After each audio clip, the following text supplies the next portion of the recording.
In today's video, I'm explaining Elden Ring's biggest unsolved mysteries. From gods that vanished without explanation to timelines that make zero sense, these mysteries have kept millions of players theorizing for years. But first, we need to talk about the Gloom-Eyed Queen, because if the community is right about her identity, then half of Elden Ring's story is built on a lie Marika has been hiding since before the Erd Tree even existed.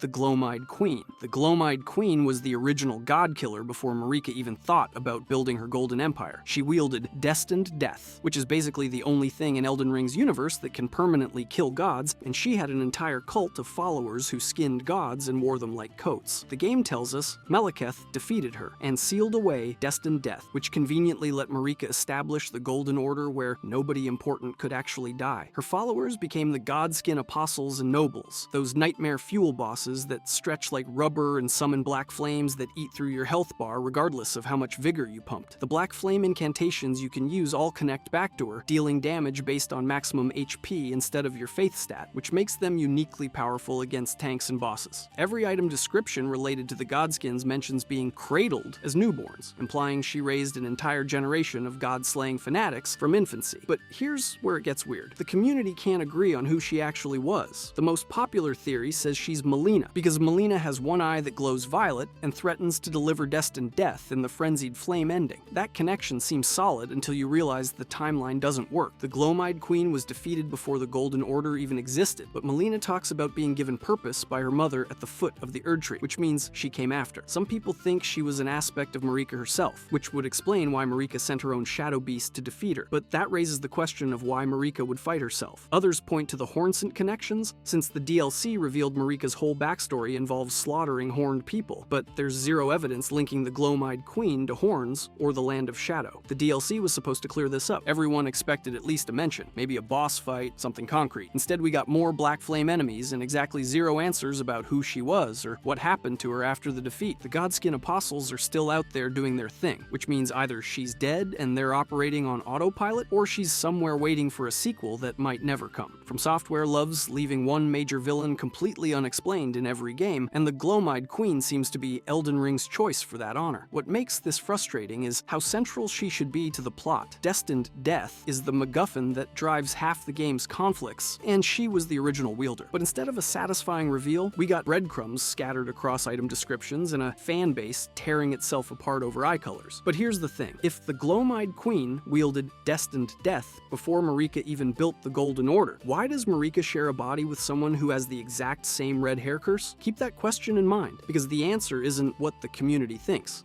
Marika and Radagon. Queen Marika the Eternal and Radagon of the Golden Order are the same person. The game straight up tells you this with the Law of Regression incantation, which reveals a statue message saying Radagon is Marika. Not a metaphor, not a spiritual connection, literally the same physical body. Here's what we know for sure. Marika was a Newman who ascended to godhood through the Gate of Divinity in the Land of Shadow, probably by stepping over a mountain of corpses if the DLC environmental storytelling is any indication. At some point, she either created or became Radagon, a red-haired champion who invaded Liurnia, married Rennala, had 3 kids with her, then abandoned that entire family to return and become Marika's consort. When Marika shattered the Elden Ring, Radagon tried to repair it, which means they were literally fighting themselves inside the same body. The final boss fight has you fighting Radagon first, then the Elden Beast pulls Marika's corpse out of the same body you just killed, confirming they share physical space. The red hair is its own mystery. Radagon was ashamed of it and tried to hide it with magic, which some item descriptions link to a curse from the fire giants. But if Radagon is Marika, and Marika ordered the genocide of the fire giants, why would she curse herself? Unless the curse came first and motivated the genocide, but that still doesn't explain how a Newman woman ended up with giant curse markers. Then there's Messmer, who the DLC confirms is Marika's son and has the same red hair as Radagon. If Messmer existed before Marika married Godfrey, that means Radagon had to exist before the official timeline says he did, which breaks the entire chronology of demigod births. The community throws around the term rebis a lot, which is an alchemical concept about a being that's both male and female at once. That fits the self-marriage angle and explains why all their kids have weird problems, like Melania rotting from the inside and Michaela being stuck as a child forever. Incest is bad enough, but self-incest apparently breaks biology in exciting new ways. The real question is whether they started as one being who split, or 2 beings who merged, or if Marika just created Radagon as a tool and he developed his own consciousness. The game refuses to clarify, probably because From Software thinks cosmic hermaphrodite gods are cooler when nobody understands how they work. This matters because their duality drives the entire plot. The shattering happened because Marika and Radagon wanted opposite things and had one body to fight over. Every ending involves dealing with their corpse-statue hybrid. Understanding what they are would explain half the game's conflicts, but instead we're left guessing whether Marika has dissociative identity disorder, or if this is some outer god nonsense that operates on dream logic. That duality would just be weird. From software lore, except Marika had a son with the same red hair before Radagon supposedly existed, which means either the timeline is broken, or Marika's been hiding something about her children that the DLC only made worse. And that son? He's the key to understanding why Marika veiled an entire continent. Messmer the Impaler. Messmer is Marika's abandoned son who she sent to the Land of Shadow to commit genocide against the Hornsent, then sealed away behind a veil so nobody in the lands between would remember he existed. He's got a base serpent living inside him that he keeps suppressed with a magical seal over his eye. And when you fight him, he begs his mother to curse him one more time before ripping it out and going full monster mode. The DLC makes him the emotional center of its story. You find his letters to Marika, begging for acknowledgement, while she sends back nothing. His Fire Knights still worship him centuries later. The entire Land of Shadow is covered in impaled corpses and scorched earth from his crusade, which he carried out because Marika ordered it as revenge for what the Hornsent did to her people. He introduced a whole moveset based on flame spears and serpent grabs, drops a remembrance worth 1,000,000 runes, and has voice lines that hit harder than most From Software villains because he knows he's been thrown away for doing exactly what his mother wanted. But his timeline makes no sense. The red hair suggests Radagon is his father, which means Radagon had to exist before Marika married Godfrey. But all the established lore says Radagon showed up during the Liurnian Wars, which happened after Godfrey's reign. Some people theorize Messmer is older than all the other demigods, conceived in the Land of Shadow before Marika even left for the lands between. But that creates its own problems, because it means Radagon existed before the Erd Tree. Others think the red hair is from the giant curse, and has nothing to do with Radagon, but then who's the father? The game won't say. The serpent inside him is another dead end. It's called a base serpent, which sounds like it connects to the god-devouring serpent that Rykard merged with, but there's no established link between them. Some item descriptions hint at serpents being ancient enemies of the Erd Tree, others suggest they're just powerful beasts, and the game never commits to either interpretation. Messmer's seal suppresses it, implying Marika gave him both the curse and the solution. But why curse your own son with a monster that might eat him from the inside? The only explanation is that she needed someone expendable to do her dirty work, and what better tool than a kid who literally can't refuse because you built self-destruct mechanics into his body. Here's what drives people crazy. The DLC was supposed to be Messmer's story. He's on the cover art. He's in every trailer. The expansion is named after the place he rules. And yet, after you kill him, the game moves on like he barely mattered. No final letter from Marika, no explanation for the serpent, no resolution to whether he was right to follow orders or should have rebelled. Just a boss soul and some Fire Knight armor. Then Miquella shows up and steals the entire plot. From Software loves tragic villains, but Messmer might be their most underutilized one. Everything about him suggests he should be as important as Malenia or Radon, but instead he's a footnote whose biggest mysteries got ignored by his own DLC. Messmer being abandoned would be tragic enough, but the Land of Shadow he was sent to shouldn't exist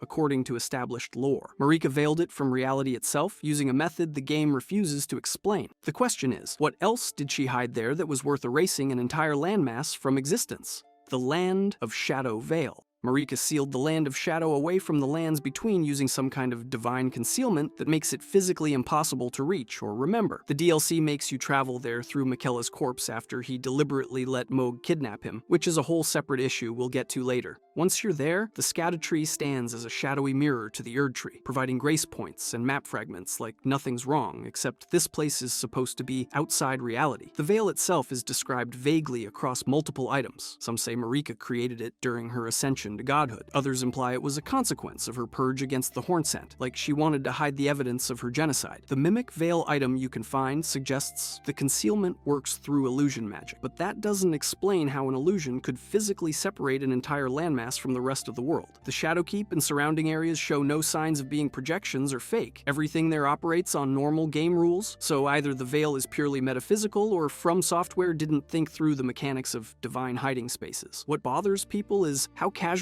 the game treats it. You enter through Miquella's corpse cocoon, which raises immediate questions about how he knew the way in if the veil erases memories. The answer seems to be that he's an Empyrean with special permissions, but the game never explains what those permissions are or how they bypass bypass Marika's seal. You can travel back and forth between the Lands Between and Land of Shadow freely after the first visit, using the same cocoon as a fast travel point, which suggests the veil is less impenetrable barrier and more really good lock that breaks once you find the key. That doesn't match the cosmic horror implications of a goddess erasing an entire continent from collective memory. The Skagitree's existence compounds the confusion. It grows grace points. It has map fragments. NPCs comment on it like it's a known entity despite supposedly being veiled from knowledge. Either the veil is selective about what it hides, or the game needed the Skagitree to function as a gameplay element and sacrificed lore consistency to make it work. Knowing from software? Probably the latter. They've never let world building get in the way of putting a bonfire somewhere convenient. Then there's the question of why Marika veiled it at all. The obvious answer is guilt over the Hornsent genocide, but Marika doesn't seem like the type to feel guilt about anything. She ordered Messmer to do it. She built her godhood on Hornsent corpses. Hiding the evidence suggests she thought someone might hold her accountable, which contradicts her entire character as an absolute ruler who rewrites reality to suit her needs. Unless the veil wasn't about hiding the genocide, but about hiding something else in the Land of Shadow, like the Gate of Divinity or the secrets of how she became a god in the first place. But if that's the case, why let Miquella figure it out? Why leave a back door through his corpse? The game gives us a cool, shadowy continent and a handwave explanation that raises 10 new questions for everyone. It answers. A divine veil that erases memory makes sense for hiding genocide, but it doesn't explain why the beings supposedly enforcing divine will can't agree on basic instructions. The two fingers want you to restore order. The three fingers want you to burn everything, and both claim they're following their mother's commands. Except their mother admitted she's been abandoned for centuries. The two and three fingers. The two fingers serve as the greater will's messengers throughout the Lands Between. They sit in every major divine tower, communicate through finger readers who translate their slow sign language, and guide Tarnish toward becoming Elden Lord by mending the ring. The three fingers serve chaos and the frenzied flame, living in the sewers beneath Leyndell, where they grab you and burn the flame of frenzy directly into your eyeballs if you strip naked and open the wrong door. The game reveals they both came from Metyr, Mother of Fingers, who's a cosmic horror squid thing you fight in the DLC. She was abandoned by the Greater Will ages ago, and has been sending broken messages to her children ever since, which explains why the two fingers seem confused about what they're supposed to be doing. The three fingers split off at some point for reasons the game won't specify, possibly because of the broken messages, possibly because the frenzied flame is an entirely separate outer god that corrupted part of Metyr's family. Nobody knows, and the game won't commit to either interpretation. What makes this maddening is how much the fingers drive the plot without ever explaining their deal. The two fingers tell you to become Elden Lord, but they're working off bad intel from an abandoned mom who hasn't heard from her boss in centuries. The three fingers want to burn everything to ash because that's what the frenzied flame does, but there's no clear origin for why this flame exists or how it connects to Metyr. Some item descriptions link it to madness and despair from people being abandoned by hope. Others treat it like a primordial force of entropy, and the game acts like these are the same thing when they're fundamentally different concepts. The schism between 2 and 3 matters because it represents the breakdown of divine communication. Metyr was supposed to relay the Greater Will's instructions but got ghosted, so now her children are improvising based on corrupted data. That's a genuinely interesting concept about gods being as clueless as mortals when their phone calls to heaven go unanswered. But instead of exploring that, the game gives you a boss fight against Metyr, some vague dialogue about abandonment, and moves on. You never learn why the split happened. You never learn if the three fingers were always meant to be separate or if they're a mutation. You never learn what the frenzied flame actually wants beyond burn it all, which is the least interesting motivation a cosmic force can have. The worst part is that both sets of fingers are useless. The two fingers can't fix anything. They just point you toward other people who might have plans. The three fingers only offer one ending that burns the world and locks you into that path unless you jump through hoops with Millicent's questline. For entities that are supposed to represent cosmic powers beyond mortal comprehension, they accomplish remarkably little except giving you different dialogue options at the end. From Software set up a fascinating concept about broken divine messengers and then did nothing with it except make them vaguely spooky. Abandoned cosmic messengers sending broken instructions would explain the confusion, but it doesn't explain why the first demigod to truly die is still growing, still spreading corruption, still creating new husks centuries after someone supposedly fixed death itself, unless Fia's entire questline was pointless, or unless death in Elden Ring works completely differently than anyone realizes.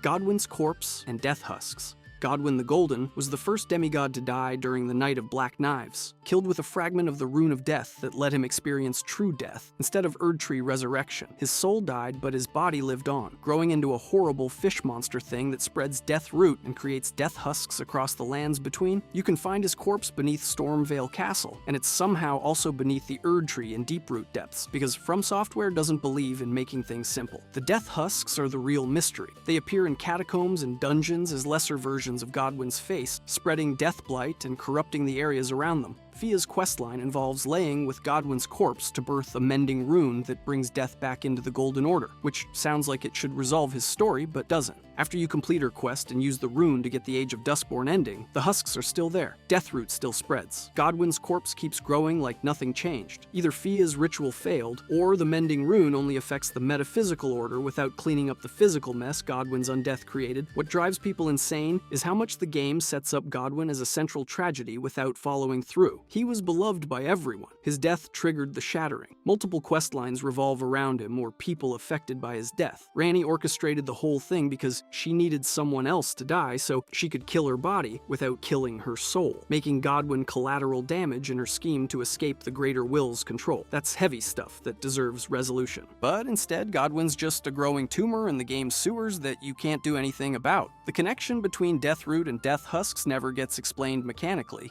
Collecting Deathroot for Gurranq gives you beast incantations and eventually reveals he's Malekith, which matters for his boss fight but doesn't explain what Deathroot actually is. The husks seem to be Godwyn's death spreading like a virus, infecting corpses and turning them into extensions of his undead consciousness. But that's speculation based on visual similarities, rather than confirmed lore. Some people theorize the husks are failed attempts at resurrection, others think they're just ambient corruption from death re-entering the world, and the game provides evidence for both while confirming neither. Then there's the mending rune of the Death Prince, which Fia creates by laying with Godwyn's corpse and birthing it from his undead essence. That's already weird enough, but what it actually does is vague. The Age of Duskborn ending says it brings life within death to the Golden Order, implying undeath becomes a natural part of the cycle instead of an aberration. But Godwyn's husks don't change behavior. Undead enemies throughout the game don't react differently. The ending cutscene shows the Erdtree covered in dark roots and calls it a day, leaving players to guess whether this fixed anything or just made undeath official policy. From Software loves tragic figures whose deaths echo through the entire story, but Godwyn might be their least resolved one. Dark Souls had Artorias, Bloodborne had Lady Maria, Sekiro had Tomo. All of them got complete story arcs even in death. Godwyn got turned into environmental storytelling and a crafting material. Marika's motivations for shattering the ring. Queen Marika shattered the Elden Ring, breaking the fundamental laws of reality and kicking off the wars that destroyed civilization across the lands between. The game treats this as the inciting incident for everything that happens, but never clearly explains why she did it. Most people assume grief over Godwyn's death pushed her over the edge, but that explanation falls apart when you look at the timeline and her actions leading up to the Shattering. First, Marika helped plan the Night of Black Knives. Multiple item descriptions link her to the Black Knife Assassins, who were Newman like her and carried out the assassination using weapons she helped create. If she knew Godwyn was going to die and possibly even arranged it, then grief doesn't work as a motivation. She'd be grieving something she caused, which either makes her insane or means there was a deeper plan that required Godwyn's death as a trigger. Some people think she wanted to break free from the Greater Will's control and needed a dramatic event to justify rebellion, but that still doesn't explain why she'd sacrifice her favorite son instead of literally anyone else. Second, the Radagon problem.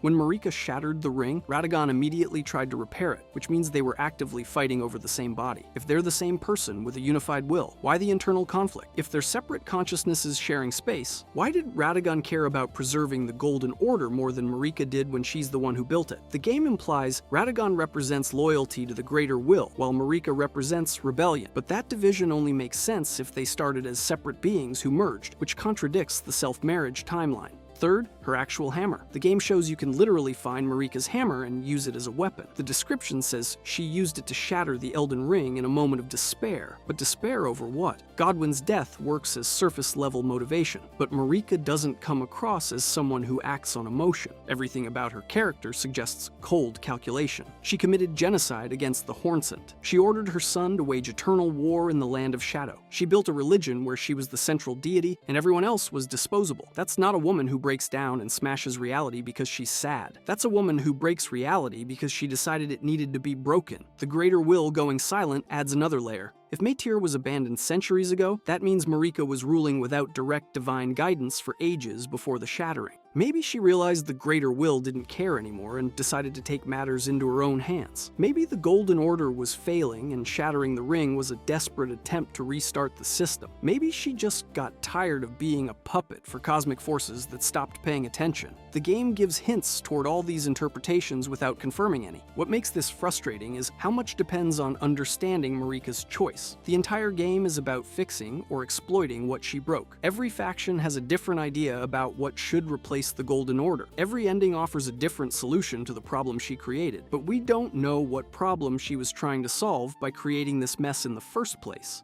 Was she liberating the world from tyrannical gods, or throwing a tantrum that destroyed civilization? The answer changes everything about how you interpret the story, and From Software deliberately withholds it. The Outer Gods and their numbers. Elden Ring's universe has multiple outer gods competing for influence over the lands between. The Greater Will is the big one, responsible for the Elden Ring and Golden Order. The Formless Mother wants blood sacrifice. The Scarlet Rot God is exactly what it sounds like. The Twin Bird's deity messes with death, but the game never tells you how many there are, what they want, or how they actually work. At minimum, we've got 4 confirmed through direct references. The Greater Will sent the Elden Beast, and possibly Matter as its representatives. The Formless Mother communicates through blood magic and empowers Mog. The Rot God imprisoned beneath the Lake of Rot created Millennia's curse. The Twin Bird shows up in death sorcery descriptions as an ancient force connected to death birds and ghost flame. Beyond that, it gets murky. Some people count the frenzied flame as a 5th, but it might just be an aspect of chaos rather than a distinct entity. Others point to the dark moon that Ranni serves, but that could be tied to the Greater Will or something else entirely. Then you've got schools of magic that might represent forgotten outer gods. Gravity magic comes from the stars and lets you manipulate space-time, which sounds like outer god territory. Glintstone sorcery draws power from the stars and primeval current. The Claymen worship an ancient dynasty tied to an unnamed god. The dragons served Placidusax's god who vanished without explanation. Each of these could be evidence of additional outer gods who lost their influence over time, or they could just be natural phenomena that mortals misinterpreted as divine. The game refuses to clarify because ambiguity is more atmospheric than answers. What we know for sure is that these gods are terrible at their jobs. The Greater Will abandoned Metyr and stopped sending instructions. The Rot God got sealed away and can only spread through millennia. The Formless Mother's only champion is Mog, who spent his life in a sewer and got his body stolen for Radon resurrection purposes. The Frenzied Flame wants to burn everything but can only reach people through a door in Lendel's basement. For cosmic forces beyond mortal comprehension, they seem remarkably powerless to accomplish anything without mortal intervention. The abandonment pattern is crucial. Multiple item descriptions mention outer gods pulling away or going silent, leaving their followers scrambling. Metyr was abandoned. Placidusax's god fled. The Greater Will stopped responding. This suggests something systematic is happening, like the outer gods are locked in a conflict on a scale mortals can't perceive, or they're dying off, or they're losing interest in this world for reasons the game won't explain. That's fascinating cosmic horror material, the idea that even gods can be abandoned by forces greater than them. But Elden Ring does nothing with it except mention it in item descriptions and move on. The real problem is that treating these as active characters requires understanding their goals, but the game deliberately keeps them vague. Is the Greater Will trying to maintain order, or just using mortals as tools? Is the Formless Mother empowering blood magic because she feeds on violence, or because she has a plan? Does the Rot God want to spread corruption, or is it just existing, and corruption happens as a side effect? Every theory about outer god motivations is speculation piled on speculation, because From Software gives you fragments of information and expects you to build a theology from it.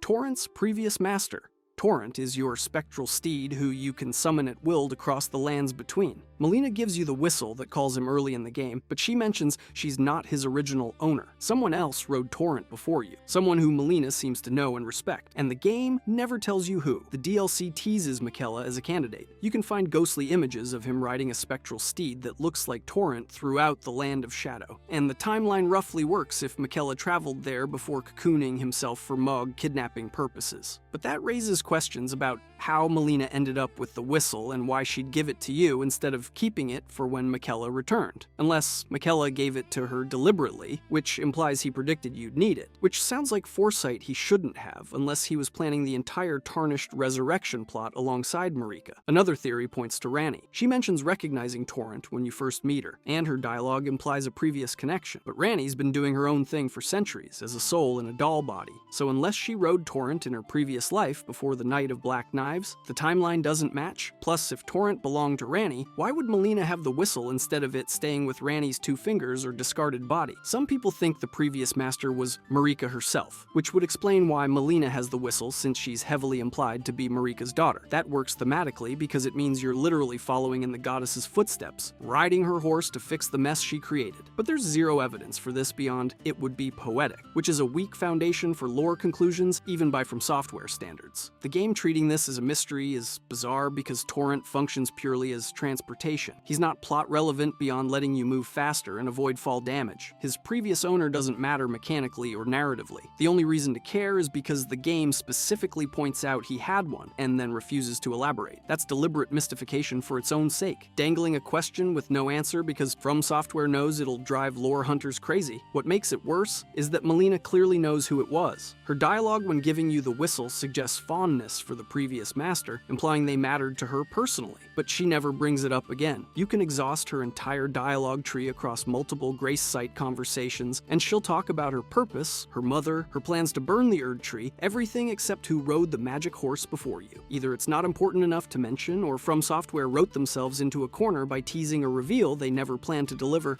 Giant corpses and ancient structures. The lands between is littered with massive skulls, dragon carcasses, and stone structures that shouldn't exist based on anything the game tells you about its history. Caelid has giant skulls half buried in the ground that are bigger than buildings. The Land of Shadow features a dragon corpse near Jagged Peak that's large enough to serve as terrain. Massive stone coffins appear in multiple areas without explanation of who built them or what they were for. The skulls are the most obvious mystery. They're too big to be fire giants, who are large, but not that large. They're too humanoid to be dragons. Some people theorize they belong to an extinct race that predated the current age, possibly the original inhabitants before the Greater Will arrived, but that's pure speculation based on environmental assets rather than any lore backing. The game mentions ancient wars and fallen civilizations in vague terms, but never connects them to specific structures or remains. The dragon corpse in the DLC is slightly less mysterious because it ties to Bale's assault on Placidusax. You fight Bale at Jagged Peak and learn he led a rebellion against the Elden Lord of Dragons, which explains why there are ancient dragon remains scattered around, but the size is still absurd. The corpse near the peak is multiple times larger than any living dragon you fight, including Placidusax himself, who's missing multiple heads. Either dragons used to be way bigger and shrank over time, or this specific dragon was special for reasons the game won't address. Then there are the walking mausoleums, mobile buildings with legs that wander specific areas and house soulless demigods. The game explains they exist to preserve the memories of demigods who died before achieving greatness, but not who built them or how they move. They're clearly artificial structures, because you can make them kneel by destroying glowing skulls on their legs. But the engineering required to build a walking cathedral should be significant enough that someone would mention it in item descriptions. Instead, they're just there, walking around, playing sad bell music while you wonder what construction company could create something that complex. The stone coffins are everywhere. They appear in the Lands Between and Land of Shadow. Always massive, always old, always without context. Some hold spirits you can fight, others just sit there as environmental decoration. The Deathbed Companions use them for their rituals, but that doesn't explain who built them originally or why they're sized for creatures much larger than any current humanoid race. The implication is that something ancient left these behind, but whether that something was giants, gods, dragons, or something else entirely is never clarified. What bothers people is how much environmental storytelling these structures represent without any actual story. From Software loves showing you ruins and letting you imagine what civilization created them, but Elden Ring takes it too far. These aren't just ruined buildings or old statues. These are impossible structures and remains of creatures that don't fit anywhere in the established lore. They're clearly meant to suggest a deeper history, but that history either doesn't exist in the game's files or exists only as cut content that never got properly integrated. From Software's signature move is putting mysterious ancient things in the background and letting players theorize forever. It worked in Dark Souls with Ash Lake and the Everlasting Dragons. It worked in Bloodborne with the Great Ones and Old Yarnum, but those mysteries had enough context clues to build satisfying theories. Elden Ring's giant corpses and structures have nothing. They're just big and old and there, which makes them frustrating rather than intriguing. If you enjoyed this video and want to see Skyrim's most disturbing creatures explained, click the video on the screen.